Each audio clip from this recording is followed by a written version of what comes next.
ठीक आहे. तर थर्ड जो पॉइंट होता तो कोणता पॉइंट आहे आपला, पॅराबोलिक डिश सिस्टम. ओके, आता याच्यामध्ये पॅराबोलिक डिश सिस्टम का म्हटलेला आहे, तर आपण काय करत होतो, पॅराबोलिक जो काही टप होता तो कशावरती इन्स्टॉल करत होतो, जे काय आपला रूफटॉप असतील किंवा जो काही प्लेन सरफेस असेल, ओके, एखादी मोकळी जागा असेल त्या ठिकाणी ते पॅराबोलिक टप कॉन्सन्ट्रेटर काय करत होतो आपण, इन्स्टॉल करत होतो. आणि instead of that parabolic trough concentrated we will use parabolic dish system. ठीक आहे. आता ज्या ठिकाणी आपल्याकडे स्पेसचा अभाव आहे, ओके, जागेचा अभाव आहे, त्या ठिकाणी आपण काय करू शकतो, तर हे जी काय पॅराबोलिक डिश सिस्टीम आहे, अशा प्रकारची सिस्टीम काय करू शकतो, यूज करून आपण इलेक्ट्रिसिटी जनरेट करू शकतो. ठीक आहे. मग आता पॅराबोलिक डिश सिस्टीम मध्ये तुम्हाला अजून परत एकदा मी डायग्राम शो करतो, व्यवस्थित थोडीशी बघून घ्या. जे काय ऍक्च्युअल व्ह्यू कसा असतो, पॅराबोलिक डिश सिस्टीम मी तुम्हाला शो करतो. ऍक्च्युअल व्ह्यू कसा असतो तो आपण बघूया. Just weight.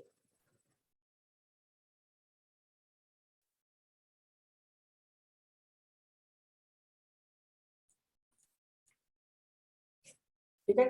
तर बघा त्याचं कन्स्ट्रक्शन मध्ये काय पॉईंट आहेत. Parabolic dish system is a shown in figure. It consist of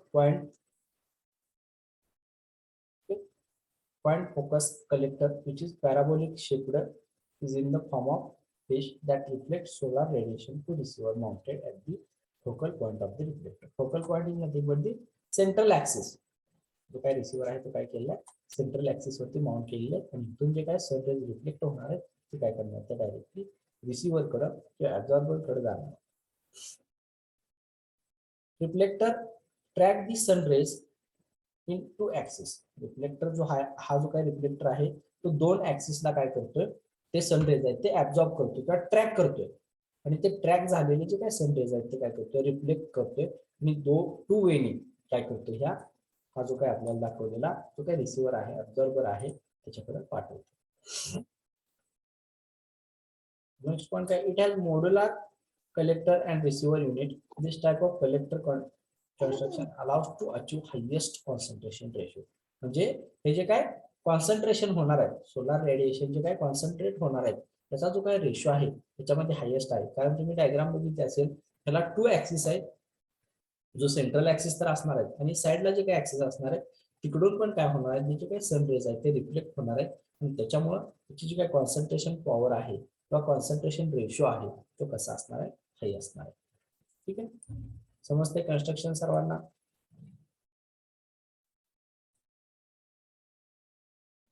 हो सर. ठीक आहे. वर्किंग बघा आता. Parabolic dish collector system press the sunrays to capture maximum solar energy. म्हणजे काय पॅराबोलिक डिश कलेक्टर आहेत ते मॅक्झिमम सोलार एनर्जी कॅप्चर करण्यासाठी काय केलेले आहेत, बसवले जातात किंवा यूज केले जातात.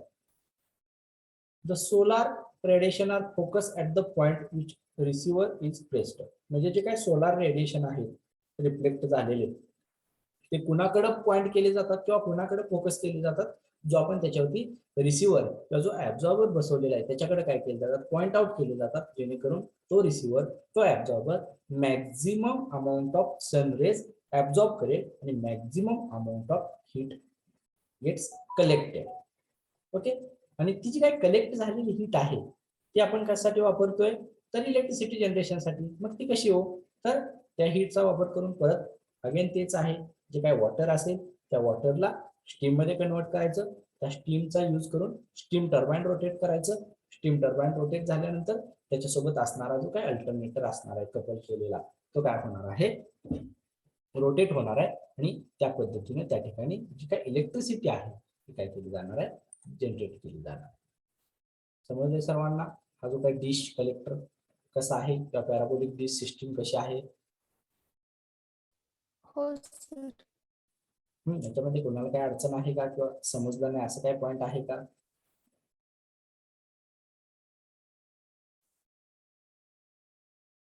ओके. नेक्स्ट पॉइंट आहे बघा. नेक्स्ट जो काय नेक्स्ट टेक्नॉलॉजी आहे ती कोणती आहे बघा, Fresnel reflector system. Fresnel reflector system. आता ह्याच्यामध्ये कसं असतं बघा, तर हे जे काही नंबर ऑफ तुम्हाला फ्रेस्नेल लेन्स दिसत आहेत, हे जे काही नंबर ऑफ फ्रेस्नल लेन्स. आता तुम्हाला त्याची ऍट ऍक्च्युअल डायग्राम दाखवतो. वेट.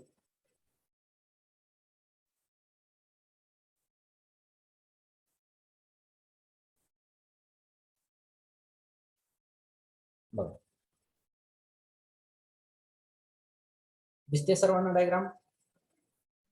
हो सर. हो सर.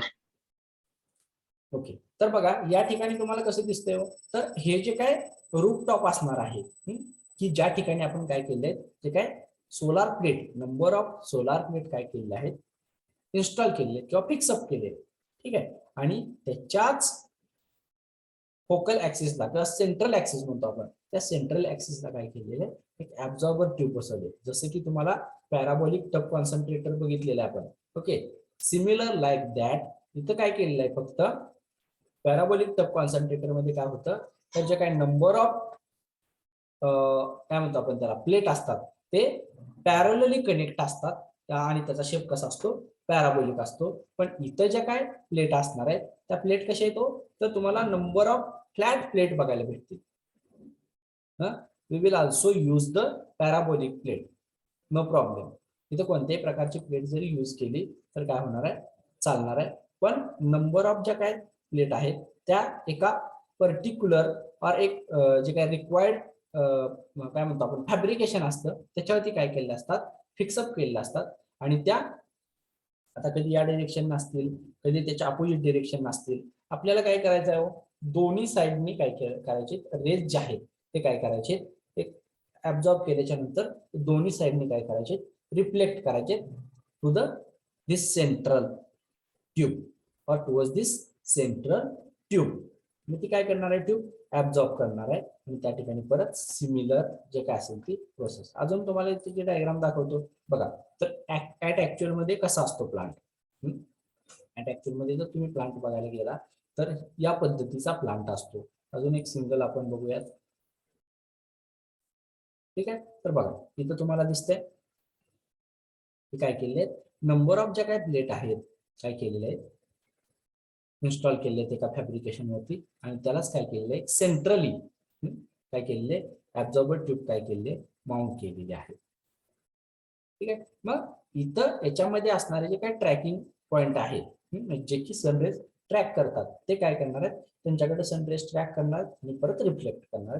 ते रिफ्लेक्ट झालेले सनरेज कुठे जाणार आहेत, तर ह्या ऍब्झॉर्बर ट्यूब कडे जाणार आणि त्या ऍब्झॉर्बर ट्यूब काय करणार आहे, परत त्या ठिकाणी हिट एनर्जी पास करणार आहे. तर बघा जनरेशन नॉर्मली कसं राहतं, हे सनरेज आहेत, ह्या काय फ्रेस्नल ट्यूब आहेत किंवा फ्रेस्नल रिफ्लेक्टर आहेत त्याच्यावरती येऊन पडणार आहेत. हा जो काही सेंट्रली माउंट असणारा ऍब्झॉर्बर ट्यूब असणार आहे त्याच्याकडे गेल्यानंतर तो काय करणार आहे, हीट एनर्जी देणार आहे. त्या हीटचं परत काय करणार आहे, ती हीट कशासाठी वापरणार आहे, आपण वॉटरसाठी वापरणार आहे. ओके. त्या वॉटरचं परत स्टीम मध्ये कन्वर्जन करणार आहे आणि मग काय करणार आहे, आपण ती स्टीम टर्बाईनला देणार आहे. स्टीम टर्बाईन सोबत अल्टरनेटर जो आपला जनरेटर कपल असतो, स्टीम टर्बाईन रोटेट झाल्यानंतर जनरेटरला इनपुट भेटतं मेकॅनिकल एनर्जी किंवा रोटेशनल पॉवर आणि त्या रोटेशनवरती आपले हा जनरेटर काय करतो, mechanical energy gets converted into electrical energy. Means this generator converts that mechanical input into electrical output. So this is the basic working of the Fresnel tube. ठीक आहे. अजून बघा तुम्हाला कन्व्हेन्शनल पॉईंट कसा आहे, अशा पद्धतीची अरेंजमेंट असते. ठीक आहे. फ्रेस्नल टेक्नॉलॉजी आहे त्याच्यामध्ये. समजले सर्वांना? हो सर. हो सर. हो सर. ठीक आहे. बघा इथे इन्स्टॉलेशन केले तुम्हाला बघायला भेटेल, हा जो काय रिसिव्हर ट्यूब असणार आहे वरती. ठीक आहे. आणि हे जे काय नंबर ऑफ तुमच्या सोलार प्लेट त्या कर्व्ड असतील किंवा फ्लॅट असतील किंवा अदर अँगलनी कर्व्ड असतील. ओके. तर अशा पद्धतीने काय केलं या ठिकाणी अरेंजमेंट केलेली आहे. कन्स्ट्रक्शन बघा. Linear Fresnel mirror can be constructed substitutely a parabolic tub by linear segment that focus the solar radiation onto a focal line. तर हे सेंट्रल ऍक्सिस वरती आपण काय करतोय, हे जे काही इन्स्टॉल केलेले जे काही ऍब्झॉर्बर आहेत किंवा प्लेट आहेत त्या काय करतायत, हे जे काही सनरेज आहेत टुवर्ड दिस रिसिव्हर काय करतायत, सिग्नल किंवा ते सनरेज रिफ्लेक्ट करतात आणि या ठिकाणी त्या रिसिव्हरच्या मार्फत हिट एनर्जी कलेक्ट केली जाते. In Fresnel collector mirror are used as a Fresnel lens. हे काय म्हणलेलं आहे हो, फ्रेस्नेल लेन्स म्हणून कशाचा वापर केला गेलेला आहे त्या ठिकाणी? Mirror. Mirror is nothing but तुम्हाला माहिती आहे मराठीमध्ये आरसा म्हणतो आपण. तो काय करत असतो, जो काय फोकस त्याच्यावरती आलेला आहे तो काय करत असतो, रिफ्लेक्ट करत असतो. आपण बघितलं त्याच्यामध्ये तो काय करतोय, रिफ्लेक्ट करतोय आपल्याला आणि आपल्याला आपणच दिसतो. सिमिलर लाईक दॅट त्याच्यावरती जे काय सनरेज येऊन पडणार आहे ते पुढे काय होणार आहे, त्या ऍब्झॉर्बर ट्यूबकडे त्या रिसिव्हर ट्यूबकडे रिफ्लेक्ट केले जाणार आहे आणि ही रिसिव्हर ट्यूब ते ऍब्झॉर्ब करून हीट एनर्जी पास करणार. The receiver is located at the focal line of mirror. तो जो काय रिसिव्हर आहे किंवा तो जो काय ऍब्झॉर्बर आहे तो कुठं इन्स्टॉल केलेला आहे किंवा कुठं फिक्सअप केलेला आहे, तर जी काय फोकल लाईन असेल किंवा सेंट्रल लाईन असेल, सेंट्रल ऍक्सिस असेल त्या मिररचा, त्याच्या बरोबर सेंट्रली तो काय केलेला असतो, लोकेट केलेला असतो. ठीक आहे. वर्किंग परत सांगितलेलं आहे. तर linear Fresnel reflector use thin long mirror segment. काय यूज करतोय, हा जो काय लिनियर फ्रेस्नेल रिफ्लेक्टर आहे त्याच्यामध्ये काय केलेलं असतात, थिन लॉंग म्हणजे जास्त लांबीचे आणि कमी काय म्हणतो आपण त्याला, जाडीचे जे काय सेगमेंट आहेत ते काय केले असतात त्याच्यामध्ये यूज केले जातात. With focus sunlight on to a receiver. ते काय करतात, त्याच्यावरती येणारी सनलाइट त्या रिसिव्हर कडे फोकस करतात, जो की तो आपण सेंट्रल ऍक्सिस वरती किंवा फोकल ऍक्सिस वरती तो फिक्सअप केलेला असतो किंवा लोकेट केलेला असतो.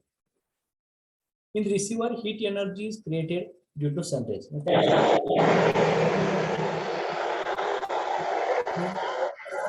म्यूट करा.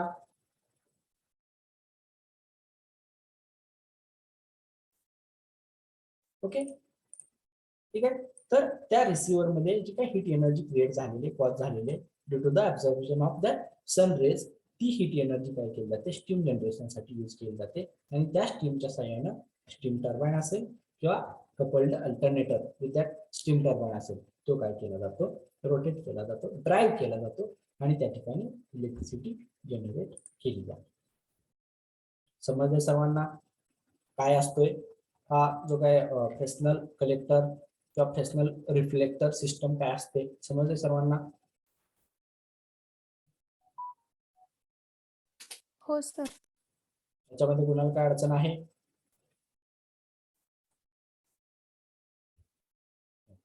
ठीक आहे. So let us next point, comparison between flat plate and concentrated collector. म्हणजे जे काही फ्लॅट प्लेट, आता तुम्ही जे काही नॉर्मल किंवा रेग्युलर सोलर प्लेट बघितले असतील तर त्या फ्लॅट प्लेट बघितल्या असतील.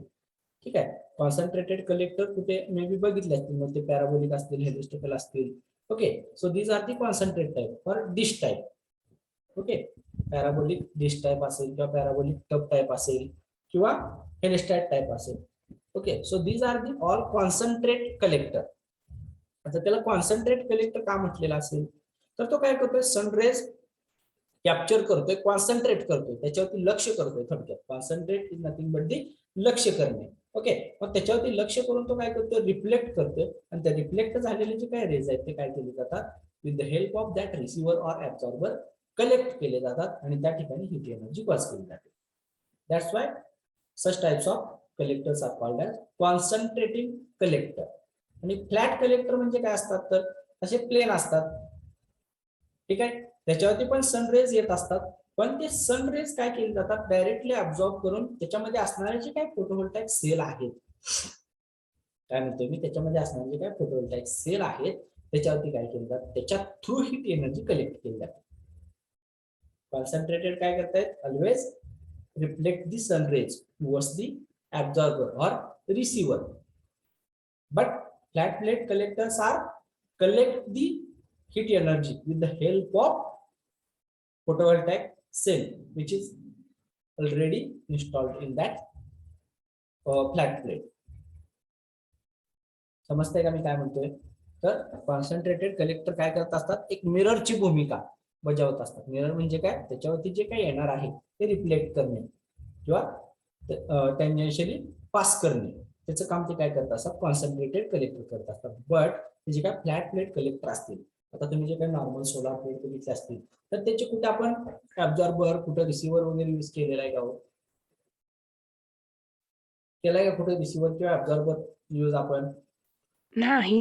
नाही. मग ते काय करत असतात, त्याच्यामध्ये असणारे जे काय पीव्ही सेल्स आहेत, फोटोव्होल्टाइक सेल्स आहेत, त्याच्यामध्ये काय केली जाते, ती heat energy in the form of chemical energy store केली जाते आणि ती पुढे काय केली जाते, आपण बॅटरी चार्ज करण्यासाठी किंवा एखादा एलईडी लॅम्प त्याला त्याच्यावरती लाईट अप करण्यासाठी किंवा मोबाईल फोन चार्जिंग करण्यासाठी जी काय हीट एनर्जी, केमिकल एनर्जी तर स्टोअर झालेली असते त्या सेलमध्ये, ती काय करत असतो आपण यूज करत असतो.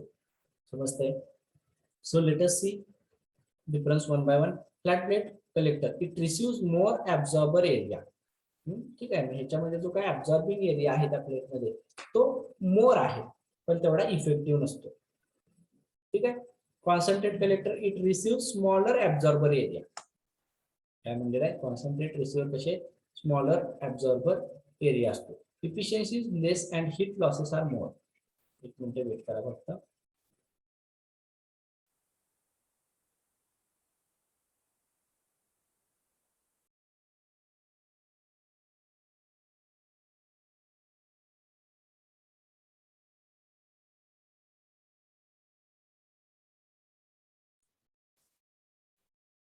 ठीक आहे. तर बघा, फ्लॅट प्लेट कलेक्टर वरती त्याची इफिशियन्सी कशी आहे, कमी आहे. कारण का हो, ते जे काय फोटोव्होल्टाइक सेल आहेत त्याची जेवढी काय कॅपॅसिटी आहे तेवढीच हीट ते घेणार आहे. पण जे काय कॉन्सन्ट्रेटेड टाइप कलेक्टर आहेत त्याच्यावरती जेवढे पण सनरेज येतील तेवढे मॅक्झिमम काय करणार आहेत, ते काय करणार आहेत, रिफ्लेक्ट करणार आहेत. त्याच्यामुळे त्याची इफिशियन्सी कशी असणार आहे, जास्त असणार आहे आणि त्याच्यामध्ये होणारे हीट लॉसेस पण कसे असणार आहेत, कमी असणार आहे. पण जो काय फ्लॅट प्लेट कलेक्टर असेल तो काय होतो, त्या फोटोव्होल्टाइक सेलची एवढी पण कॅपॅसिटी आहे, एवढं पण वॅटेज आहे, okay, according to that capacity or according to the wattage तेवढीच हीट एनर्जी ते काय करणार आहे, ऍब्झॉर्ब करणार आहे.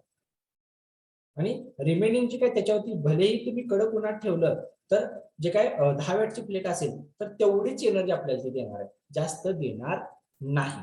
पण या ठिकाणी तुमच्याकडे कॉन्सन्ट्रेटेड कलेक्टर असेल, त्याची जर कॅपॅसिटी 10 वॅट असेल तर तो काय करू शकतो, मॅक्झिमम जे काय रेज आहेत ते रिफ्लेक्ट करू शकतो आणि मॅक्झिमम रेज रिफ्लेक्ट झाल्यापासून त्याच्यापेक्षा जास्त जाऊन पण एनर्जी त्या ठिकाणी हीट एनर्जी कॉज होऊ शकते. ओके. नेक्स्ट आहे लेस कॉस्ट. जे काय आपण नॉर्मली बघतो फ्लॅट प्लेट कलेक्टर त्याची जी काय कॉस्टिंग आहे ती कशी आहे, लेस आहे. आणि कॉन्सन्ट्रेटेड कलेक्टर कसे मोर कॉस्ट आहे. कारण कसं असतं, त्याचं जे काय शेप आहे तो शेप बसवण्यासाठी पॅराबोलिक असो, रिलिस्टेट असो आणि त्याच्यात मिरर बसवण्यासाठी काय केलेलं असतं, कॉस्टिंग जास्त जात असतं. जे काय फ्लॅट प्लेट कलेक्टर मध्ये अजून एक डिफरन्स आहे बघा, temperature obtained up to 100 degree Celsius.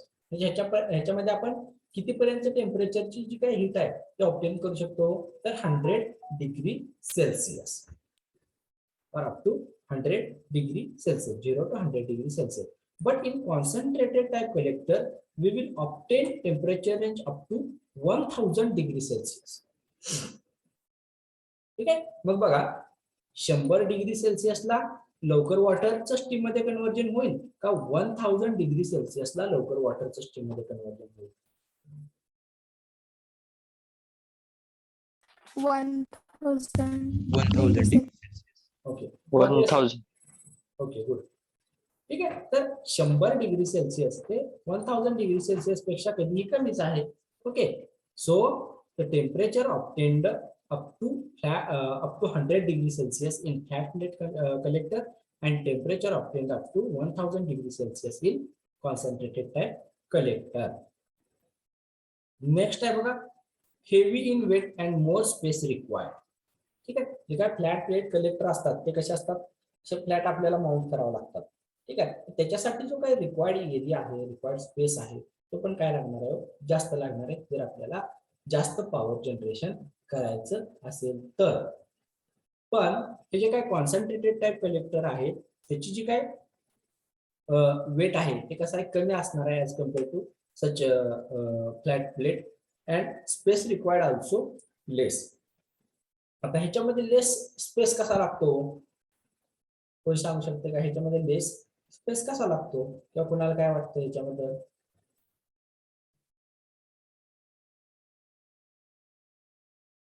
बघा याचा शेप कसा आहे, कॉन्सन्ट्रेटेड आहे, पॅराबोलिक आहे.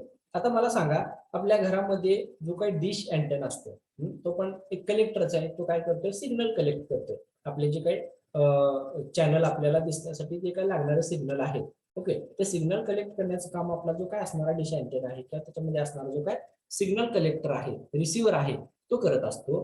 पण हे जे काय एखादी फ्लॅट प्लेट आहे, आता तुम्ही काय करा, नॉर्मल एक हे घ्या, काय म्हणतो आपण, एक प्लेन पत्रा घ्या.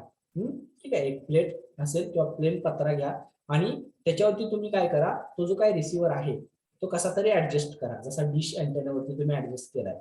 तर तिकडून तुम्हाला सिग्नल फास्ट भेटतील तर इकडून तुम्हाला सिग्नल फास्ट भेटतील. जो काय पर्टिक्युलर एरिया असतो, जी काही डिश असते पर्टिक्युलर, त्याच्यावरूनच सिग्नल लवकर भेटतात. कारण का हो, कारण त्याच्यावरती रिफ्लेक्शन जे होणार आहे त्या रिसिव्हर कडे, ते कसं असणार आहे, मॅक्झिमम असणार आहे. हे झालं सिग्नल रिगार्डिंग. ठीक आहे. पण आता लेस स्पेस रिक्वायर्ड आपण कसं म्हणू शकतो, तर ह्या ज्या काही प्लेट आपल्याला जर फ्लॅट प्लेट असतील, नंबर ऑफ प्लेट आपल्याला इन्स्टॉल करावं लागतील फॉर सेम पॉवर जनरेशन. म्हणजे आता मला काय करायचंय, एक 1000 वॅट पॉवर जनरेट करायचे, मग 100 वॅटच्या किती प्लेट इथं कलेक्ट करावं लागतील, 100 वॅटच्या किती प्लेट कनेक्ट करावं लागतील, तर 10 प्लेट कनेक्ट करावं लागतील. पण या ठिकाणी हा जो काही कॉन्सन्ट्रेटेड असणार आहे, त्या ठिकाणी आपल्याला फक्त काय करायचं, रिसिव्हर चेंज करायचं. काय करायचं आहे, रिसिव्हर चेंज करायचा आहे, की 1000 वॅट एवढी पॉवर, तेवढ्या क्षमतेचा रिसिव्हर आपण तिथे इन्स्टॉल करू शकतो फॉर सेम और फॉर सिंगल प्लेट. ठीक आहे. मग जेवढे पण काय त्याच्याकडे वेज रिफ्लेक्ट होणार आहे ते काय केले जातील, त्या रिसिव्हर प्लेटने ऍब्झॉर्ब करून मॅक्झिमम एनर्जी जनरेशन केलं जाईल. ठीक आहे. म्हणजे 10 प्लेट इन्स्टॉल करण्यासाठी जास्त स्पेस लागणार आहे का 2 प्लेट 1 प्लेट इन्स्टॉल करण्यासाठी जास्त स्पेस लागणार आहे?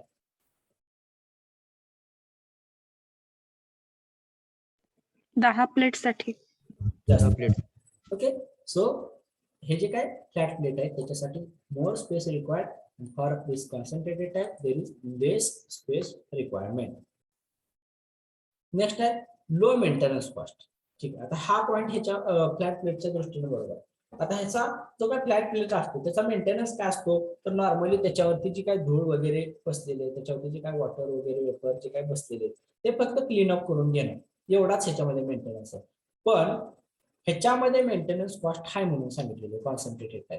कारण ह्याच्यावरती काय केलंय, रिसिव्हर आहे, रिसिव्हर सोबत तुमचे मिरर आहेत, त्याच्यासोबत त्याला कलेक्ट केली जाणारी जी काय स्टीम सिस्टीम आहे, स्टीमिंग सिस्टीम आहे, वॉटरचं वेपरायझ मध्ये किंवा स्टीम मध्ये कन्व्हर्जन करण्यासाठी तिथं लागणारी जी काय अरेंजमेंट आहे ती बरीच असणार आहे. Okay. So maintenance required for the concentrated type system is more as compared to the flat plate system. आता हे जे काय फ्लॅट प्लेट आहे ते कुठे वापरली जाते, used for water heating, space heating. आणि ही जी काय सिस्टीम आहे ती कुठे यूज केली जाते, कॉन्सन्ट्रेटेडची, used for electric power generation, heating application and drying application. ठीक आहे. हे जे काय फ्लॅट प्लेट आहे ते आपण नॉर्मली जे काय वॉटर हिटिंग, तुम्ही आता घरावरती असणारे जे काय सोलर वॉटर हिटर वगैरे बघितले असतील, तर त्या ठिकाणी आपण काय करतो, हे जे काय फ्लॅट प्लेट आहेत ते ट्यूब फॉर्म मध्ये असतील किंवा पर्टिक्युलर सरफेस फॉर्म मध्ये असतील, सिंगल फ्लॅट प्लेट. ओके. तर ते आपण काय करतो, as a water heater or solar water heater म्हणून पण यूज करू शकतो. Space heating. आता स्पेस हिटिंग म्हणजे काय, कोणाला काय आयडिया आहे?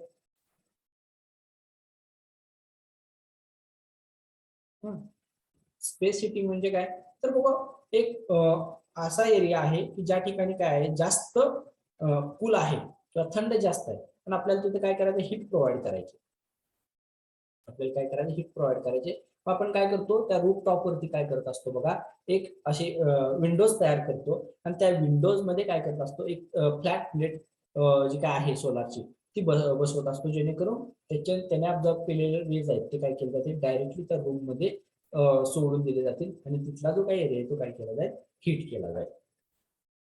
So that is nothing but the space heating. समजले? समजते सर्वांना? हो सर. हो सर.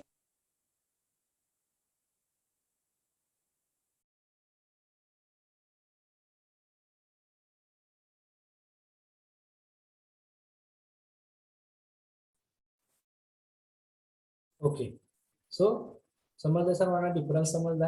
आता बघा advantages of concentrated collector. Hello sir. हा बोला. सर ते ड्रॉइंग ऍप्लिकेशन्स ते काय? ड्रॉइंग ऍप्लिकेशन, हा ओके. तर ह्याच्यामध्ये जे काय आता used for electric power generation, म्हणजे आता पॉवर जनरेशन साठी आपण कसं वापरतो ते बघितलेलं आहे. हिटिंग ऍप्लिकेशन साठी कसं वापरतो बघितलं. आता ड्रॉइंग ऍप्लिकेशन म्हणजे काय, आता काय केलं असतं, एक ब्रेडची फॅक्टरी, या ठिकाणी एखादी ब्रेड फॅक्टरी आहे, किंवा जे काय वेट मटेरियल तयार होतं, ओलं मटेरियल जिथं तयार होतं त्या ठिकाणी काय करावं लागतं, आपल्याला ड्राईंग करावं लागतं. आणि ड्राईंग करण्यासाठी आपल्याला हीटची आणि एअरची गरज असते. मग आपण ह्याचं जे काही हीट आहे as compared to this types of कसे मोर आहे. कॉन्सन्ट्रेटेड टाइप मध्ये आपल्याला मोर हीट भेटते. आपण टेम्परेचर पॉईंट मध्ये बैठलेलं आहे, ह्याचं किती आहे 100 डिग्री सेल्सिअस आणि ह्याचं किती आहे 1000 डिग्री सेल्सिअस, म्हणजे एवढा ह्यूज डिफरन्स आहे. मग एखाद्या ठिकाणी आपल्याला एखादी सिस्टीम ड्राय करायची असेल किंवा ड्राय क्लिनर्स वगैरे तुम्ही बघितलेले असतील, ड्राय क्लिनर्स वगैरे बघितले असतील, जिथं आपण कपडे भट्टीला टाकतो वगैरे म्हणतो बघा, तिथं ड्राय क्लिनर्स असतात. ओके, म्हणजे कोणतेही सिस्टीम, मग ते फूड प्रोसेसिंग युनिट असू द्यात किंवा क्लॉथिंग युनिट्स असू द्यात किंवा एनी अदर युनिट्स असू द्यात, त्या ठिकाणी काय करावं लागतं, एखादं जर प्रोडक्ट मॅन्युफॅक्चर झालं तर त्याच्यामध्ये असणारे जे काय मॉइश्चर आहे, आता आपला ट्रान्सफॉर्मर मॅन्युफॅक्चर झाला, त्या ट्रान्सफॉर्मरच्या वाइंडिंग मध्ये पण काही वेळेस मॅन्युफॅक्चरिंग टाइम मध्ये जे काय मॉइश्चर आहेत, मॉइश्चर असतात, ते काय केलेले असतात, त्याच्यामध्ये इन्सर्ट झालेले असतात. मग ते आपल्याला मॉइश्चर रिमूव्ह करण्यासाठी ड्राईंग, ट्रान्सफॉर्मर ड्राईंग करून घ्यावं लागतं. ड्राईंग म्हणजे काय, कोरडं करणे, त्याच्यामध्ये असणारं पाण्याचं प्रमाण कमी करणे, झिरो करणे, that is nothing but the drawing. मग एखादी फूड प्रोसेसिंग फॅक्टरी असेल किंवा एखादी क्लोथिंग फॅक्टरी असेल, ओके, किंवा एखादी पेपर इंडस्ट्री असेल, तिथं ज्या ज्या वेळेस आपल्याला हीट एनर्जीची रिक्वायर्ड आहे किंवा ज्या ज्या वेळेस आपल्याला ड्राईंग करायचं आहे, तिथलं वॉटर कंटेंट रिमूव्ह करायचे, त्या केसमध्ये आपण काय करू शकतो, त्या कॉन्सन्ट्रेटेड सिस्टीमचा यूज करून मॅक्झिमम हीट एनर्जी युटिलाइज करून तिथं ड्राईंग साठी हीट काय करू शकतो, आपण प्रोव्हाइड करू शकतो. समजले? हो सर. नेक्स्ट पॉइंट आहे बघा, ऍडव्हान्टेजेस ऑफ कॉन्सन्ट्रेटेड कलेक्टर. ठीक आहे, कॉन्सन्ट्रेटेड कलेक्टरचे ऍडव्हान्टेजेस काय बघा, high temperature and better efficiency. ठीक आहे, हाय टेम्परेचर आहे because it receives the or it reflects the maximum sun rays towards the receiver, and that with the help of that high rays or reflected rays we can produce maximum heat energy. That's why the efficiency of this concentrate collector is more as compared to the other.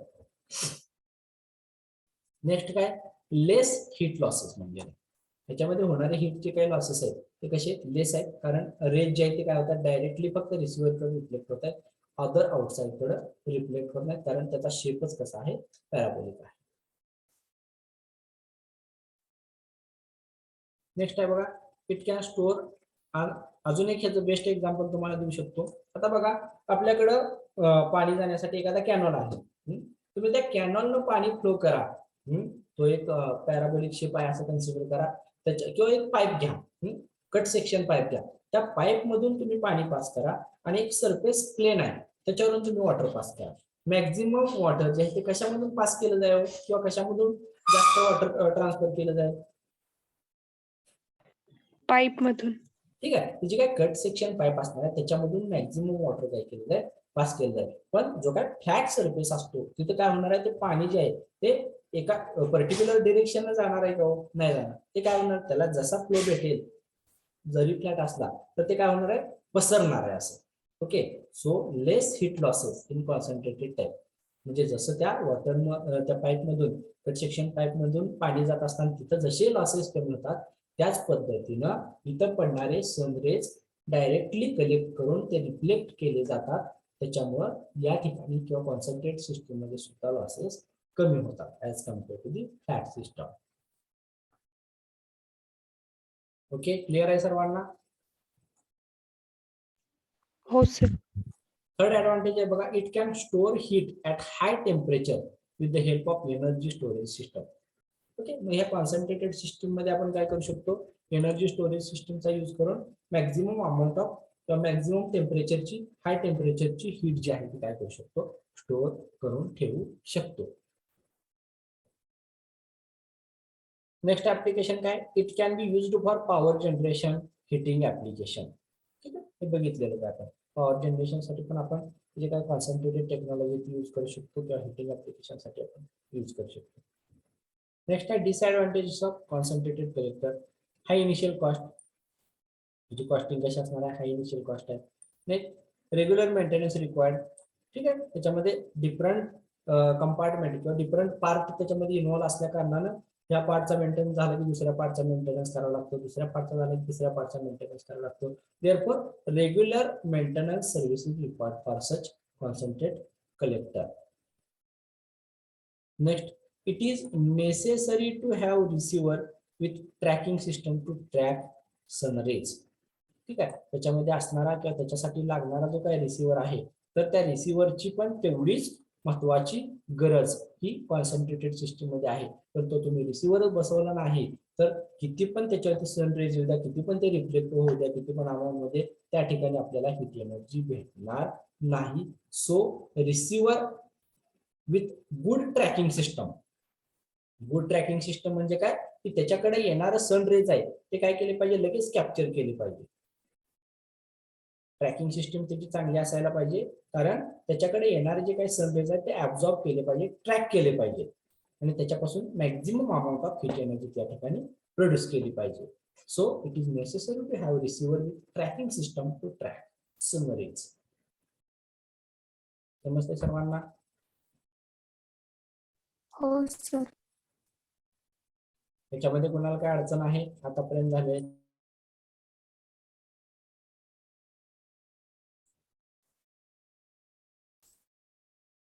ठीक आहे.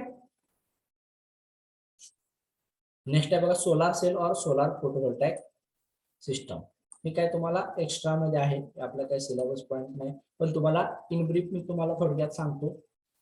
तर solar sale किंवा solar photovoltaic system जे काही normal तुम्ही flat plate वगैरे बघितले असतील त्याच्यामध्ये बघा अशी एक फ्लॅट प्लेट असते, त्या प्लेट वरती काय केलेलं असतात, एक सिल्वर कलरचे. ठीक आहे, तुम्हाला काहीतरी अशा डॉट किंवा प्लस मध्ये किंवा असं कधी क्रॉस मध्ये किंवा कधी काय म्हणतो आपण त्याला एक असं पर्टिक्युलर मायनस साईन मध्ये असे तुम्हाला काय बघायला भेटतात, त्याच्यावरती डॉटेड लाईन त्या काय असतात बघायला भेटतात. ठीक आहे, त्या डॉटेड लाईनचा मिनिंग काय असतो, तर ते काय असतात, तर स्मॉल फोटोव्होल्टाइक सेल असतात. स्मॉल फोटोव्होल्टाइक सेल असतात, ते काय करत असतात, त्याच्यावरती पडणारे जे काही सन रेज आहेत ते काय करत असतात, ऍब्झॉर्ब करून घेत असतात आणि त्याच्यामध्ये येणारी हीट एनर्जी केमिकल एनर्जी मध्ये कन्वर्ट करत असतात आणि त्याच्या सहाय्याने बॅटरी चार्ज करत असतात. ठीक आहे, बघा इथं तुम्हाला प्लस मायनस वगैरे दिलेलं बघायला भेटेल. हे जे काय प्लस टर्मिनल आहे ते आपण काय करतो, बॅटरीच्या पॉझिटिव्हला जोडतो, हे जे काय मायनस आहे ते आपण बॅटरीच्या निगेटिव्हला जोडतो आणि अशा पद्धतीनं या हीट एनर्जीचं केमिकल एनर्जी मध्ये कन्वर्जन होतं आणि त्या ठिकाणी ती बॅटरी चार्ज होते. ठीक आहे, so this is nothing but the solar photovoltaic system और सोलार पीवी सिस्टम और सोलार सेल सिस्टम. क्लियर आहे सर्वांना?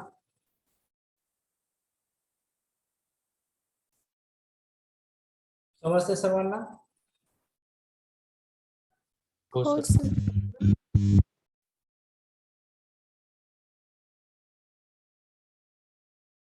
हे तुम्हाला construction of solar PV model कसं असतं, तर सोलार सेल काय असतं हे इन ब्रीफ कन्स्ट्रक्शन दिलेलं आहे. नेक्स्ट पॉइंट आहे बघा सोलार फोटोवोल्टाइक पॉवर प्लांट. जसं आता तुम्हाला मी जे काय सोलार पीव्ही सेल सांगितला, okay, that is nothing but the solar photovoltaic power plant. आता फोटोवोल्टाइक पॉवर प्लांट तुम्ही बघितलंय का? फोटोवोल्टाइक पॉवर प्लांट तुम्ही बघितलाय? आता आपल्याकडं मॅक्झिमम जी काय सिस्टीम आहे ती अशी आहे बघा, सोलार फोटोवोल्टाइक सिस्टीम आहे. म्हणजे काय केलेलं असतात, तर काय नंबर ऑफ पॅनल असतात, त्याला आपण काय म्हणतो टेक्निकल लँग्वेज मध्ये पॅनल म्हणजे प्लेट. ज्या काही नंबर ऑफ प्लेट आहेत त्या काय कशी केलेल्या असतात, सिरीज मध्ये एकमेकांना कनेक्ट केलेल्या असतात. So this is nothing solar photovoltaic power plant. त्याच्यामध्ये काय केलेलं असतात, जे काय फोटोवोल्टाइक सेल पासून बनवलेले जे काय प्लेट आहेत त्या काय केल्या असतात, इन सिरीज कनेक्ट केले असतात आणि त्याच्यानुसार तिथे पॉवर जनरेशन केलं जातं. मग त्याची कन्स्ट्रक्शन कसं असते बघा, किंवा तिचं वर्किंग कसं असते बघा. तर बघा, हे जे काही सनरेज आहेत त्या फोटोव्होल्टाईक सेलमध्ये काय केले जातात, ऍब्झॉर्ब केले जातात आणि त्या पॅनलचं जे काय आउटपुट असणार आहे ते कसं असणार आहे, डीसी असणार, ऑलवेज डायरेक्ट करंट असणार आहे. तो काय केला जातो, त्या चार्ज कंट्रोलर थ्रू बॅटरीला दिला जातो. आता चार्ज कंट्रोलर थ्रू बॅटरीला का द्यायचा, तर बघा आपल्याकडे इकडे येणारे जे काही सनरेज आहेत एक प्रमाणात असणार आहेत का, किंवा आपण जी काही इथं असणारी जी काही प्लेट आहे ती कंटिन्यू एकदा फिक्सअप केली तर त्याची मुवमेंट करणार आहेत का, जर मोठा प्लांट असेल तर नाही.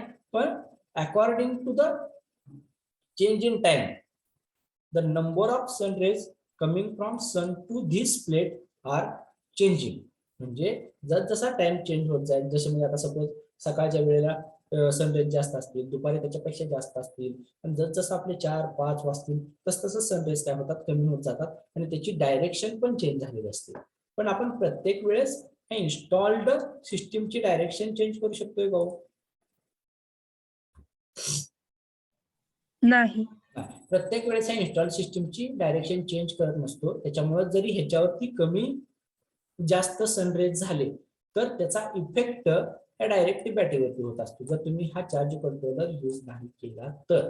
आता डायरेक्टली कसा होतो, कारण ह्याला एक कॉन्स्टंट पॉवर सोर्स लागत असतो चार्जिंगसाठी, एक कॉन्स्टंट पॉवर सोर्स लागतो. आता बघा तुम्हाला सांगतो, फॉर एक्झाम्पल आता आपल्याकडे लाईट काही कारणास्तव डिम आहे समजा, म्हणजे आपला सिंगल फेज सप्लाय 230च्या ऐवजी 170-190च येतोय, ठीक आहे. त्या केसमध्ये तुम्ही मोबाईल फोन तुमचा चार्जिंगला लावा आणि ज्यावेळेस तुमच्याकडे 230 व्होल्ट किंवा जो काही रेग्युलेटेड सप्लाय आहे तो आहे त्यावेळेस तुम्ही चार्जिंग लावा, तुम्हाला लगेच इफेक्ट जाणवेल. कोणत्या वेळेस तुमचा मोबाईल व्यवस्थित किंवा फास्ट चार्जिंग होईल,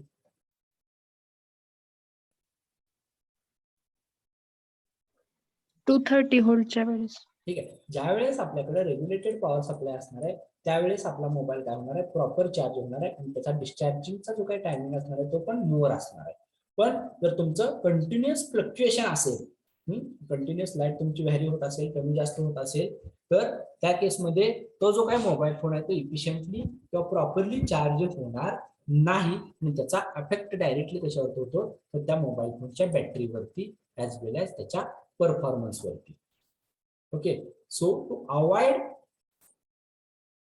or to increase the life of this battery, we will use the charge controller. Charge controller काय करतो, जर ह्याच्यावरती जास्त प्रमाणात जर सूर्यकिरण आली आणि आता ह्या बॅटरीला आपल्याला इनपुट किती द्यायचं आहे, सपोज 12 व्होल्ट, ठीक आहे, सपोज 12 व्होल्ट, पण त्या सोलार प्लेटने किती केलं, 15 व्होल्ट जनरेट केलं, आउटपुट किती आलं तर आपल्याला 15 व्होल्ट. पण 15 व्होल्ट जर आपण या बॅटरीला दिलं म्हणजे ह्याच्या कॅपॅसिटी पेक्षा, आता फॉर एक्झाम्पल काय करू, आता माझं वेट आहे 50 kg, कन्सिडर करा 50 kg आहे, मग मला 55 kg वेट उचलायला सांगितलं तर ते मला शक्य होणार आहे का, नाही होणार आहे. 50 और बिलो दॅट ज्यावेळेस मला वेट देईल त्यावेळेस मला I am capable to wear that weight. Just like that जेवढी ह्याची रिक्वायरमेंट आहे, म्हणजे ह्याला जेवढं प्रॉपर रेग्युलेटेड 12 व्होल्ट पाहिजे ते रेग्युलेट आपल्याला त्या चार्ज कंट्रोलरच्या सहाय्याने करून घेतं आणि मग त्या बॅटरीचा परफॉर्मन्स पण चांगला राहतो, त्याची लाईफ पण चांगली राहते. So charge controller is used to avoid the effect of fluctuations while charging this batteries. समजते का मी काय सांगतोय? हो सर. समजते सर्वांना कशी प्रोसेस चालू आहे बघा, परत एकदा मी रिपीट करतोय सर्वांसाठी. ह्या काय नंबर ऑफ सोलार प्लेट किंवा number of solar panel install केलेले, 1 असतील 10 असतील, okay, whatever, okay, according to the number of that plate और according to the wattage of that plate काय करणार आहे आपल्याला या ठिकाणी डीसी आउटपुट भेटणार आहे. ते डीसी आउटपुट कसं असणार आहे, फ्लक्च्युएटिंग असणार आहे, because of our sun rays are continuously or time to time changing, okay, and that fluctuating supply may get affects the life of this battery. So to avoid this So to avoid this, we will use this charge controller to provide the regulated or controlled power supply for charging of this battery. And due to this, the performance as well as the life cycle of this battery gets increased. समजलं? आणि मग त्याच्यानंतर आपण काय करू शकतो, जर आपल्याकडे डीसी लोड असेल तर डायरेक्टली आपण ह्या बॅटरीचे काय आउटपुट टर्मिनल असतील त्या टर्मिनल थ्रू काय करू शकतो, आपण त्या डीसी लोडला सप्लाय देऊ शकतो, किंवा त्या ठिकाणी आपण इन्व्हर्टर यूज करतो. इन्व्हर्टर म्हणजेच काय आहे हो, इन्व्हर्टर काय करतो, कोण सांगू शकते का? What is the function of inverter? Anyone? What is the function of inverter? DC चा AC मध्ये convert. So inverter is nothing but the one type of converter which converts the supply from this battery, which is DC, into a AC supply.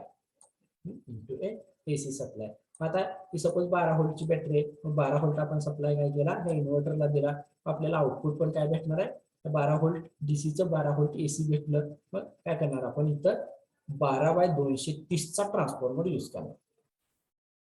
ठीक आहे, 12/230 चा transformer use करणार. हे जे काही inverter कडून आलेलं 12 व्होल्ट एसी आहे ते स्टेप अप केलं जातं या ट्रान्सफॉर्मर मध्ये.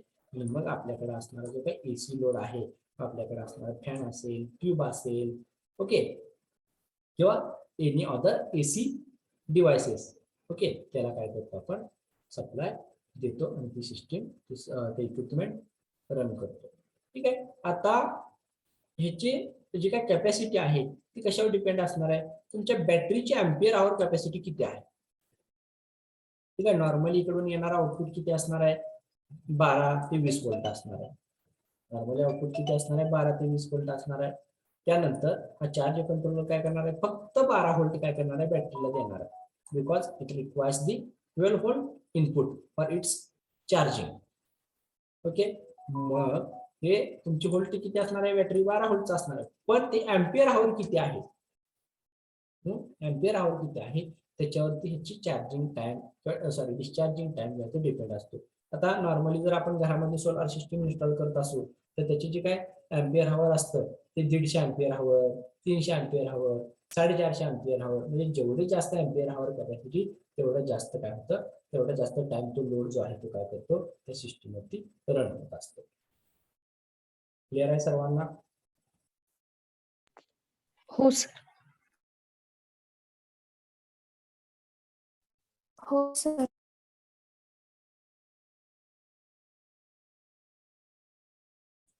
ओके, समजलं तुम्हाला सोलार फोटोव्होल्टाइक पॉवर प्लांट कसा असतो. बघा त्याचं 1 by 1 फंक्शन बघूया. PV panel is nothing but this photovoltaic, ज्याच्यावरती सेल माउंट आहे तो panel, PV panel. Its function is to convert solar energy into DC electricity. PV पॅनलचं फंक्शन काय, तर PV panel converts the solar energy into a DC electrical system or DC electricity. Next, charge controller. It protect battery from overcharging and also it prevent battery from over discharging. In this way, it increase life of battery. म्हणजे ओव्हरचार्जिंग कडनं जास्त supply आला तर ते ओव्हरचार्जिंग होणार आहे, कमी आला सप्लाय अंडर चार्जिंग होणार आहे. बरोबर, तर ते जे काय ओव्हरचार्जिंग असेल किंवा अंडर चार्जिंग असेल त्याच्यापासून प्रिव्हेंट करण्यासाठी आपण काय करतोय, हा चार्ज कंट्रोलर यूज करतोय आणि या चार्ज कंट्रोलर थ्रूच आपण काय करतो, ह्या बॅटरीला सप्लाय प्रोव्हाइड करतो. नेक्स्ट, बॅटरीचं फंक्शन सर्वांना माहिती आहे. It's function is to store DC electrical energy generated by the PV cell which can be used whenever required. ठीक आहे, त्या बॅटरीमध्ये काय केली जाते, डीसी एनर्जी काय केली जाते, स्टोअर करून ठेवली जाते आणि आपल्याला ज्या वेळेस गरज आहे त्यावेळेस आपण ती स्टोअर केलेली एनर्जी आहे ती काय करू शकतो, युटिलाइज करू शकतो, यूज करू शकतो. नेक्स्ट आहे इन्व्हर्टर. इन्व्हर्टर काय बघा, the function of inverter is to convert DC supply into AC supply. Inverter is one type of converter which converts the DC supply into AC supply. Next step up transformer. It step up input voltage as per requirement. आपली जी काय requirement आहे त्या पद्धतीने आपल्याला हे voltage step up करण्याचं काम कोण करतंय, तर हा स्टेप अप ट्रान्सफॉर्मर करतोय. समजलं सर्वांना?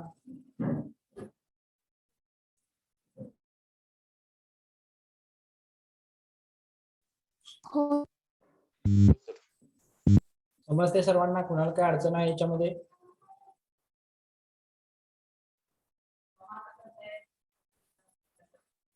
कुणाला काय अडचण आहे याच्यामध्ये?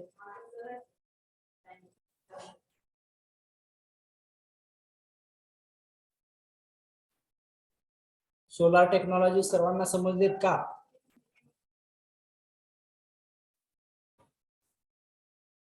हो सर. पवार समजले का? संध्या पवार आहेत का? हो समजलं. ठराविकच विद्यार्थी एक दोनच बोलतायत. समजलंय का? हा सर, हो सर.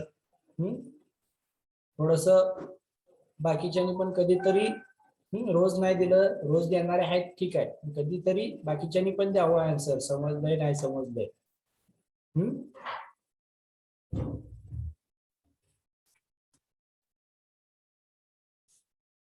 ठीक आहे. याच्यामध्ये कोणाला काही अडचण असेल तर बोला.